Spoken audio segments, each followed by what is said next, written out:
Bismillahirrahmanirrahim. Assalamualaikum warahmatullahi wabarakatuh. Apa kabar saudara? Dalam keadaan sehat? Oke. Saya berpesan memang kita harus tetap menjaga kesehatan agar kita bisa beraktivitas tanpa kendala apapun, termasuk aktivitas belajar pada kesempatan kali ini. Melanjutkan pada materi cacat gendak, kali ini kita akan bicarakan salah satu dari materi cacat gendak, yaitu paksaan, sebagaimana diatur di dalam pasal 1323 KUH Perdata. Nah, di dalam paksaan ini sekali lagi harus saya tekankan bahwa apa yang dinyatakan seseorang itu adalah sama dengan kehendaknya, sehingga konstruksinya lahir sepakat. Konsekuensi lebih lanjut, lahir perjanjian. Karena sepakatnya tidak sah, lahir perjanjian, perjanjiannya tidak sah. Dalam arti perjanjian tersebut dapat dibatalkan. Oke. Nah, seperti apa sebenarnya paksaan yang kita maksud dalam pembicaraan ini? Kita akan melihat bahwa paksaan yang akan kita bicarakan ini adalah kalau ada suatu perjanjian, itu pihaknya itu memang menghendaki lahirnya perjanjian demi menghindari kerugian yang lebih besar. Jadi di dalam pembicaraan paksaan ini bukanlah paksaan fisik. Dalam arti misalnya seseorang tangannya dikasih tinta lalu dibuat cap jempol misalnya, bukan itu. Termasuk juga paksaan ini bukan dimaksudkan sebagai paksaan fisik dalam arti kalau seseorang itu memegang tangan lawan janjinya lalu dibimbing untuk tanda tangan. Kalau itu terjadi berarti tidak ada kehendak. Karena apa? Cap jempol yang oleh orang dulu itu dianggap pengganti tanda tangan, dia tidak menghendaki, tapi dipaksa secara fisik. Nah, ini bukan itu maksudnya. Tetapi paksaan di sini maksudnya adalah paksaan psikis. Seperti apa maksud paksaan psikis? Kita lihat di dalam pasal 1323. Intinya paksaan psikis itu kalau ada ancaman atau kekerasan yang bisa menimbulkan rasa takut. Nah, jadi berarti di sini tidak ada paksaan fisik, tetapi cukup diberi ancaman atau sedikit kekerasan yang bisa menimbulkan rasa takut.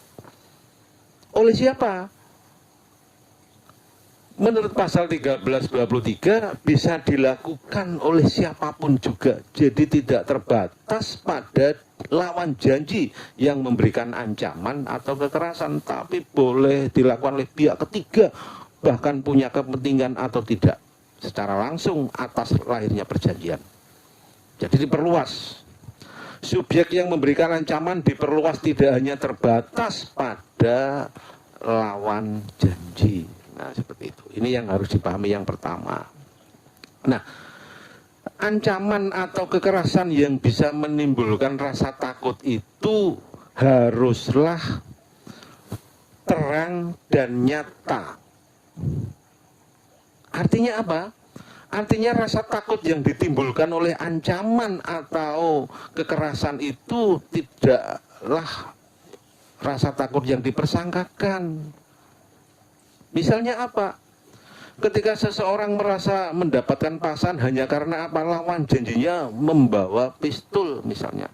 Nah, kalau lawan janjinya itu adalah polisi, kebetulan dia adalah serse, kemana-mana bawa pistol, ya nggak bisa diartikan bahwa di situ ada ancaman atau kekerasan gitu. Oleh sebab itu juga harus dipahami bahwa rasa takut ya, yang terang dan nyata itu adalah pada saat perjanjian dibuat, melalui perjanjian yang dibuat dan tidak dapat dielakkan. Jadi nggak ada pilihan lain, begitu. Nah, rasa takut seseorang yang disebabkan oleh suatu ancaman atau kekerasan ini sifatnya adalah subjektif. Kita tahu bahwa di masyarakat ada seseorang yang nyalinya besar, sehingga diberi sedikit ancaman tidak mempan. Ancaman yang agak besar pun juga nggak mempan. Ada. Sebaliknya di masyarakat juga bisa kita temui ada sedikit ancaman atau kekerasan sudah takut luar biasa. Oleh sebab itu, agar rasa takut yang disebabkan oleh ancaman ini bisa diobjektifisir, maka haruslah dipertimbangkan mengenai umur orang yang diancam. Harus dipertimbangkan pula mengenai jenis kelamin orang yang diancam, dan harus pula dipertimbangkan mengenai kedudukan orang yang diancam. Saudara tahu bahwa umur seseorang itu mempengaruhi keberanian seseorang. Prinsipnya kalau orang itu muda, nyalinya besar. Semakin tua semakin takut. Sehingga yang diancam ini nanti umurnya berapa, ini nanti bisa untuk mengukur apakah ancamannya itu sudah bisa dikualifisir menimbulkan rasa takut yang dimasukkan oleh pasal 1324. Seperti itu. Termasuk jenis kelamin. Kita mengakui lah, umumnya ini jadi pada umumnya yang namanya perempuan itu adalah nyalinya kecil dibanding laki-laki. Nah, sehingga di masyarakat sering perempuan itu mesti butuh perlindungan laki-laki.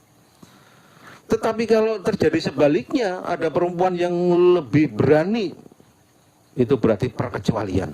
Termasuk kalau ada laki-laki nyalinya itu kecil, itu juga termasuk perkecualian. Jadi ambilnya adalah pada umumnya. Gitu. Termasuk kedudukan seseorang ini juga harus dipertimbangkan terhadap rasa takut yang ia alami.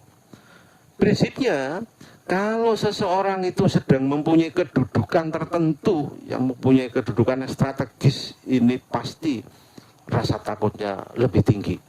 Bayangkan kalau seseorang sedang dalam rangka mencalonkan diri dalam suatu pemilihan, misalnya pemilihan kepala daerah, itu sensitif sekali. Diberi ancaman yang sedikit pun akan mempan. Nah, oleh sebab itu, agar pengakuan rasa takut ketika seseorang ini tidak menuntut pembatalan perjanjian harus diobjektifisir dengan melihat umur, jenis kelamin, dan kedudukan. Ini penting. Ini menjadi perdebatan nanti kalau ada kasus-kasus mengenai paksaan. Nah, berikutnya, rasa takut akan kerugian ini terhadap apa? Ini adalah sasaran dari ancaman. Sasaran ancaman ini menurut pasal 1324 ini bisa ditujukan kepada diri lawan janji atau hartanya. Nah, kalau ancaman itu atau kekerasan itu ditujukan pada dirinya, itu termasuk meliputi jiwanya. Mungkin diancam akan dibunuh, atau kesehatannya dibuat sakit, atau anggota badannya. Kita punya anggota badan, mungkin akan dihabisi salah satu, misalnya ancaman seperti itu, atau kehormatannya. Tadi misalnya orang yang sedang punya kedudukan tertentu itu punya rasa hormat tinggi, ketika itu diancamannya disasarkan pada kehormatannya, tentu ini akan sensitif. Termasuk kebebasannya, misalnya akan diculik dan sebagainya. Seperti itu. Termasuk ancaman itu sasarannya bisa tertuju pada hartanya. Misalnya kalau tidak menandatangani perjanjian ini nanti rumahnya akan dibakar, misalnya seperti itu. Ini berarti orang yang diberi ancaman ini dihadapkan pada suatu pilihan menandatangani atau menyepakati perjanjian atau memilih misalnya kerugian akan dirinya atau hartanya. Oleh sebab itu, karena orang ini dihadapkan pada dua pilihan itu, maka di dalam peristiwa paksaan, orang memilih menghendaki lahirnya perjanjian. Coba bayangkan, kalau dalam negosiasi misalnya alot, karena alot, salah satu pihak ini menghendaki segera lahirnya perjanjian, lalu menodongkan senjata api di kepala saudara. Coba dibayangkan. Kira-kira saudara menghendaki lahirnya perjanjian atau membiarkan kepala sampai pecah. Nah, ini maksudnya peristiwa paksaan itu seperti itu. Nah, karena demi menghindari kerugian yang lebih besar yaitu meninggalnya yang bersangkutan, maka ia memilih menyepakati perjanjian. Ini maksudnya paksaan.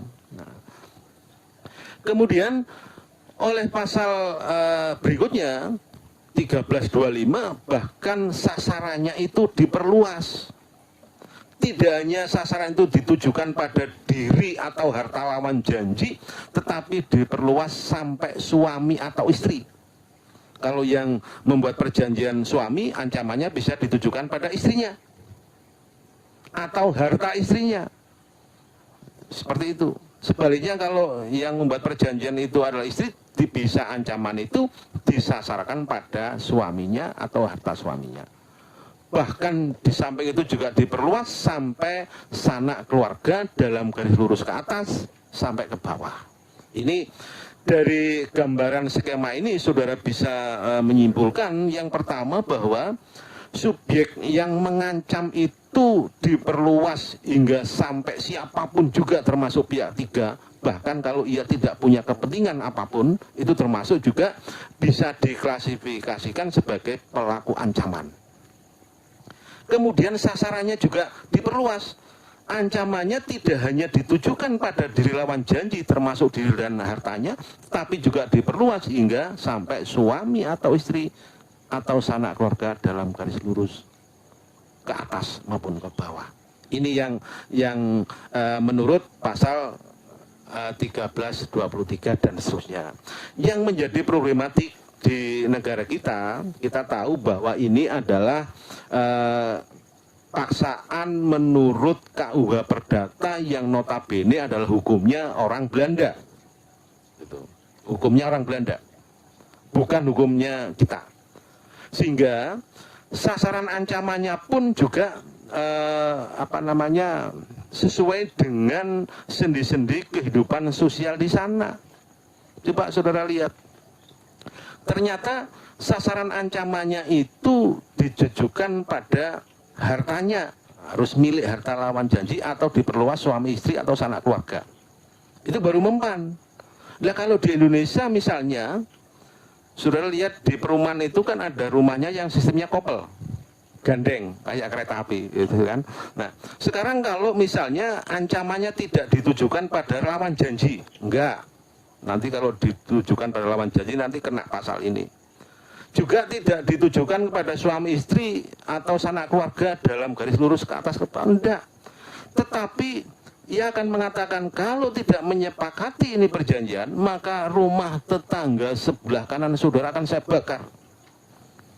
Saudara takut apa enggak kira-kira? Coba diamankan direnung-renung, kira-kira mungkin enggak kalau rumahnya modelnya kopel seperti itu, rumah tetangga sebelah dibakar, nanti kira-kira rumah saudara akan terbawa kebakar apa enggak? Kalau saudara takut, kita umumnya takut, tetapi itu tidak bisa menjadi alasan adanya paksaan menurut pasal ini. Ini problematik di negara kita. Ini jadi. Dan sampai sekarang saya juga belum bisa menemukan jurisprudensi tentang hal itu. Tapi jangan dicoba. Nah, termasuk juga bagaimana kalau sasaran ancaman itu tidak ditujukan pada diri saudara, tetapi ditujukan pada saudara kandung. Apakah kakak saudara? Apakah adik saudara? Ini tidak bisa masuk di dalam tinjauan paksaan menurut KUH Perdata, nggak bisa. Kalau itu dilakukan di kita pasti akan takut ketika ancaman itu ditujukan pada kakak kita atau adik kita. Kita pasti takut.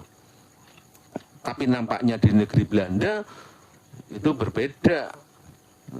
Di sana kalau yang diancam itu saudara kandung dianggap tidak mempan, tidak pengaruh. Karena apa? Mungkin hubungan kekerabatannya berbeda dengan di negara kita. Termasuk ketika ancaman itu ditujukan kepada rumah tetangga yang mau dibakar pun juga tidak masuk di dalam kriteria paksaan menurut BW. Karena apa? Boleh jadi ketika undang-undang ini dibuat, kondisi perumahan di negeri Belanda itu memang jaraknya sekian meter, sehingga kalau rumah tetangga dibakar nggak akan berpengaruh pada kerugian saudara, sehingga nggak layak kalau saudara takut. Seperti itu. Sehingga ini materi paksaan ini yang harus dipahami secara teoritis normatif menurut KUH Perdata, tetapi masih harus dikaji dan dikembangkan ketika dipraktekkan di negara kita yang kondisi perumahnya, mungkin juga harta kekayaannya berbeda, juga termasuk tatanan nilai-nilai kekerabatannya juga berbeda. Apakah sekali lagi seandainya ada ancaman itu ditujukan pada saudara kandung, nanti hakim akan berani tidak misalnya untuk mengakui bahwa di situ ada paksaan karena takut kehilangan saudara kandung. Nah, ini berbeda dengan di Belanda sekali lagi. Nah, jadi dari uraian ini sekali lagi saya tekankan bahwa di dalam paksaan itu orang yang dipaksa memang menghendaki lahirnya perjanjian karena dihadapkan pada pilihan timbulnya kerugian yang lebih besar yang dihindarkan. Sekali lagi tadi coba bayangkan ketika saudara itu dipaksa untuk menandatangani suatu perjanjian di bawah todongan pistol, kira-kira saudara milih mana? Normalnya orang dan pesan yang diberikan oleh undang-undang, udahlah milih perjanjian saja, lahir nggak apa-apa, daripada nanti ada kematian misalnya itu. Nah, kenapa undang-undang menyarankan seperti itu? Karena menurut pasal yang kemarin kita sebut, pasal 1449, pihak yang dipaksa diberi hak untuk menuntut pembatalan perjanjian. Itu yang perlu diingat seperti itu. Nah, di pasal berikutnya juga dikatakan kalau misalnya ada paksaan, orang yang mengancam itu sudah meninggal, kok ia tetap melaksanakan perjanjian, tidak menuntut pembatalan perjanjian, tapi malah melaksanakan, maka kita harus menganggap bahwa ia melepaskan hak menuntut pembatalan perjanjian. Sudah nggak ada ancaman kok tetap melaksanakan perjanjian, berarti dianggap melepaskan hak tuntut pembatalan perjanjian secara diam-diam. Jadi ada pernyataan gendak, yaitu melepaskan hak secara diam-diam. Itu yang dulu saya singgung, bahwa di dalam KUH Perdata ada pasal-pasal tertentu yang memang memberikan salah satu cara menyatakan gendak secara diam-diam, yaitu nanti dilihat di pasal 1327 atau 1328 nanti akan saudara temukan ada cara untuk melepaskan hak secara diam-diam kaitannya dengan melepaskan hak tuntut pembatalan perjanjian atas dasar paksaan.